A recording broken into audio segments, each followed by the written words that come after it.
Assalamualaikum warahmatullahi wabarakatuh. Alhamdulillah wassalatu wassalamu ala rasulillah Muhammadi wa mawala amma ba'du. Ma'asyiral muslimin, jamaah yang dirahmati Allah Subhanahu wa taala.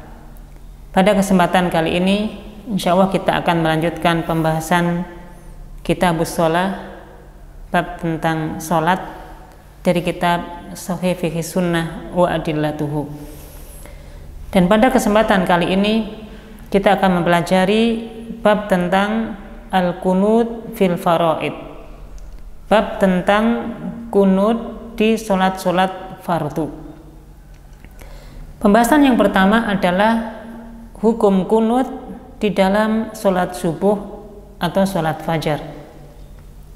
Apa hukumnya melakukan kunut di dalam solat subuh?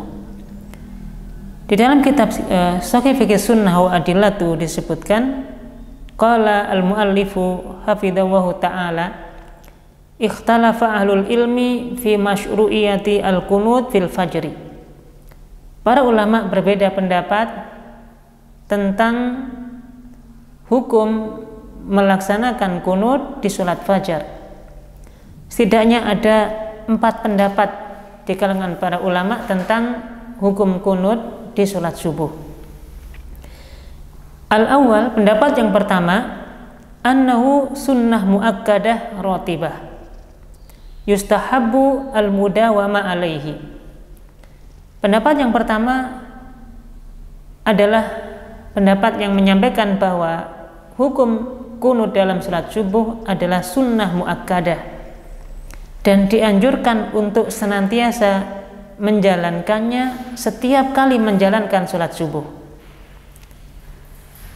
Menurut pendapat yang pertama, dan ini pendapatnya mazhab Malik, pada mazhab Imam Malik, termasuk mazhabnya Imam Asy-Syafi'i, bahwa hukum melaksanakan kunut di dalam sholat subuh adalah sunnah muakkadah, sunnah yang sangat ditekankan dan dianjurkan untuk senantiasa melakukannya setiap kali hendak sholat subuh atau setiap kali menjalankan sholat subuh.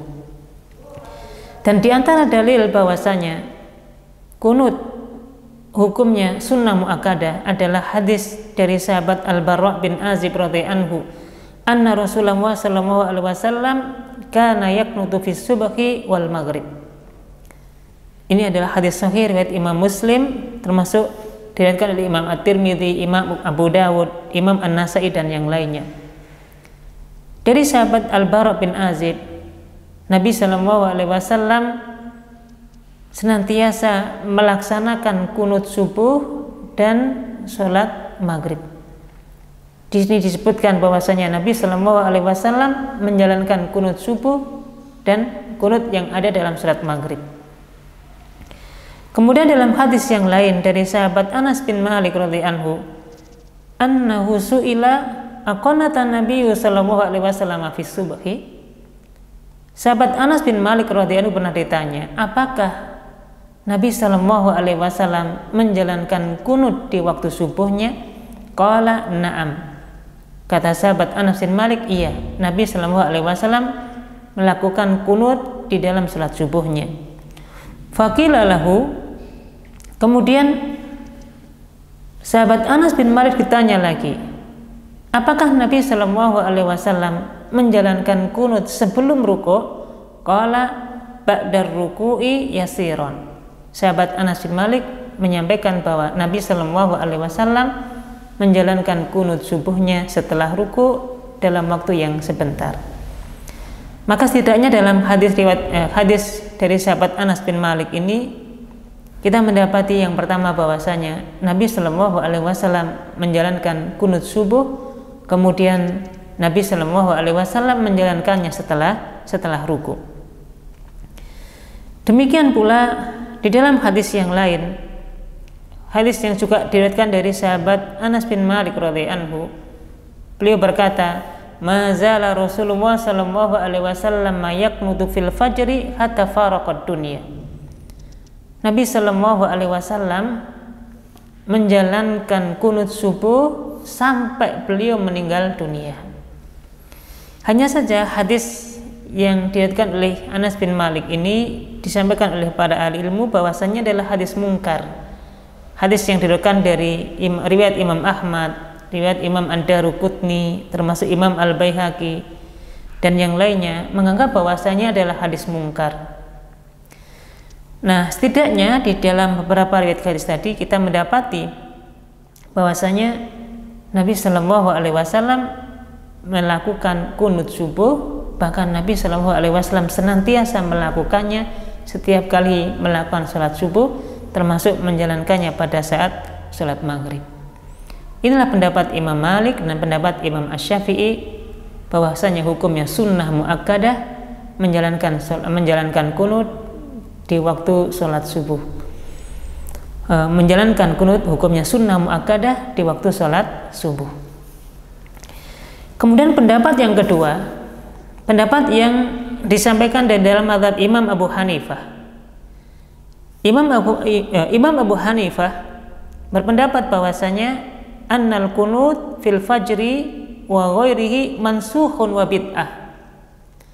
Bahwasanya kunut yang dikerjakan di sholat subuh dan termasuk dalam sholat-sholat yang lain mansukhun, hukumnya sudah dihapus, hukumnya sudah dinasakh, tidak ada lagi perintah untuk melakukan kunut subuh karena hukumnya sudah dihapus di dalam Islam. Wa bid'atun, dan ini termasuk bid'ah, perkara baru yang tidak pernah diajarkan oleh Nabi Sallallahu Alaihi Wasallam. Imam Abu Hanifah menyampaikan bahwa kunut subuh hukumnya adalah mansukh, terhapus dan termasuk perkara bid'ah berdasarkan hadis yang isnadnya atau sanadnya sahih dari sahabat Abu Malik Al-Asy'ari qala, beliau pernah berkata, ya Abah, innaka qad sallaita khalfa Rasulillah sallallahu alaihi wasallam wa Abi Bakar wa Umar wa Utsman wa Ali bin Abi Thalib hahuna bil Kufah nahman min 5 sinin akanu yaknutun. Abu Malik Al-Asy'ari pernah bertanya kepada ayahnya, wahai ayahku, engkau mendapati banyak sekali waktu-waktu sholat di belakang Nabi Sallallahu Alaihi Wasallam, di belakangnya Abu Bakar As-Siddiq, di belakangnya Umar bin Khattab, di belakang Utsman bin Affan, termasuk engkau pernah sholat di belakang Ali bin Abi Thalib radhiyallahu anhu di kota Kufah ini. Apakah mereka semua melakukan kunut di waktu sholat fajar? Apa jawaban ayahnya? Qala ay bunayya muhdas. Wahai anakku, ketahuilah bahwasanya kunut subuh itu termasuk perkara muhdas, termasuk perkara baru, hal baru dalam agama yang tidak pernah diajarkan oleh Nabi Sallallahu Alaihi Wasallam. Kemudian di dalam riwayat yang lain dari Ummu Salamah, beliau berkata, naha Rasulullah Sallallahu Alaihi Wasallam anil kunuti fil fajri, bahwasanya Nabi Sallallahu Alaihi Wasallam melarang kunut di sholat subuh. Berarti kalau Nabi Sallallahu Alaihi Wasallam melarang, berarti hukumnya tidak ada perintahnya. Nabi Sallallahu Alaihi Wasallam bahkan melarang seseorang untuk melakukan kunut di waktu sholat subuhnya. Termasuk di antara dalil yang menguatkan bahwasanya hukum menjalankan kunut mansukh, ya, hukumnya terhapus dan masuk perkara baru dalam agama, apa yang diriwayatkan dari sahabat Abdullah bin Mas'ud radhiyallahu anhu, beliau berkata, lam yaknut an-nabiyyu sallallahu alaihi wasallam illa syahran lam yaknut qablahu wala ba'dahu. Nabi sallallahu alaihi wasallam hanya menjalankan kunut 1 bulan saja. Kemudian Nabi tidak berkunut sebelumnya dan Nabi juga tidak berkunut sesudahnya. Maknanya bahwasanya Nabi Shallallahu Alaihi Wasallam pernah menjalankan kunut itu hanya 1 bulan saja, hanya 1 bulan saja. Sebelumnya tidak pernah melakukan kunut, sesudahnya juga tidak pernah melakukan kunut. Artinya bahwa kunut itu kemudian hukumnya dimansuh, hukumnya dihapus dalam syariat agama ini, sehingga tidak ada lagi perintah untuk menjalankan kunut di waktu sholat subuh. Inilah pendapat yang kedua, pendapatnya Imam Abu Hanifah, yang menyampaikan bahwasanya kunut di waktu salat fajar, di waktu salat subuh itu hukumnya adalah mansukh, hukumnya terhapus, tidak ada perintah untuk menjalankan kunut, dan ini termasuk perkara baru di dalam agama. Kemudian pendapat yang ketiga terkait dengan hukum menjalankan kunut di waktu sholat fajar, bahwasanya la yaknutu illa fin nazilah, tidak ada kunut kecuali hanya kunut nazilah, yaitu kunut yang kita lakukan pada saat ada musibah, pada saat ada bencana besar yang menimpa kaum muslimin, yang membutuhkan banyak bantuan, banyak pertolongan, banyak doa dari kaum muslimin, maka disitulah kemudian kita diperintahkan untuk melakukan kunut. Dan tidak ada kunut kecuali pada saat melakukan kunut nazilah. Dan ini pendapat Imam Ahmad bin Hanbal, mazhab Hambali, termasuk sebagian pendapat ulama-ulama akhir di kalangan mazhab Hanafiyah, mengatakan bahwasanya tidak ada kunut kecuali ada pada kunut an-nazilah.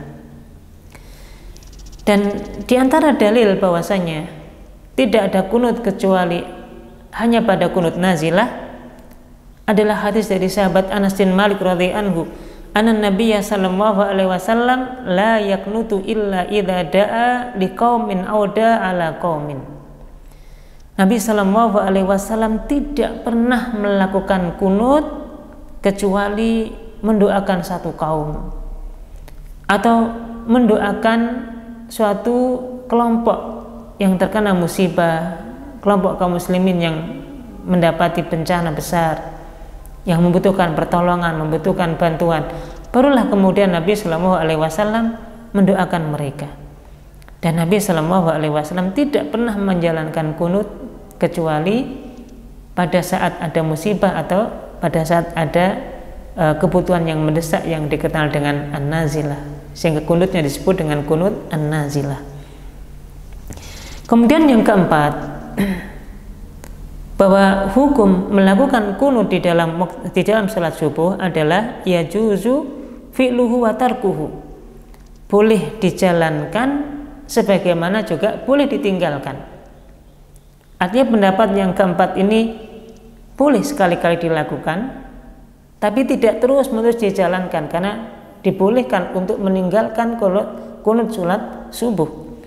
Dan ini pendapat yang disampaikan oleh Imam As-Tsauri, kemudian pendapat Imam Ibnu Jarir At-Tabari, termasuk pendapatnya Ibnu Hazm, termasuk pendapat yang dipilih oleh Imam Ibnu Qayyim Al-Jauziyah rahimahullahu ta'ala. Maka para ulama ini berpendapat bahwasanya hukum kunut subuh itu adalah boleh dikerjakan sebagaimana juga boleh ditinggalkan, sebagaimana yang disampaikan oleh Imam Ibnu Qayyim Al-Jauziyah, fa'alul hadisi mutawassituna baina haula'i, yakni alladzina mana'uhu mutlaqan wa baina man istahabbahu indal nawazil wa ghairiha. Para ahli ilmu mengambil pendapat yang pertengahan dalam kunut subuh ini, yaitu pendapat pertengahan antara orang-orang atau para ulama yang melarangnya secara mutlak dan pendapat yang menganjurkannya pada saat ada peristiwa-peristiwa penting dan tertentu saja.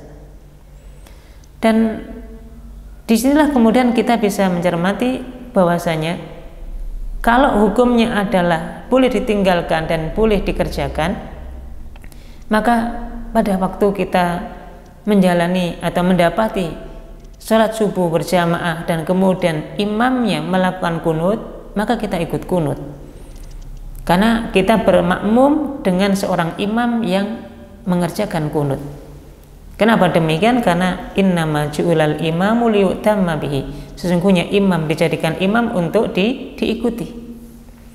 Adapun jika kita mendapati imam dan kita bermakmum dengan imam yang tidak menjalankan kunut, maka kita juga tidak melakukan kunut, karena imam kita yang sedang memimpin sholat kita tidak menjalankan kunutnya.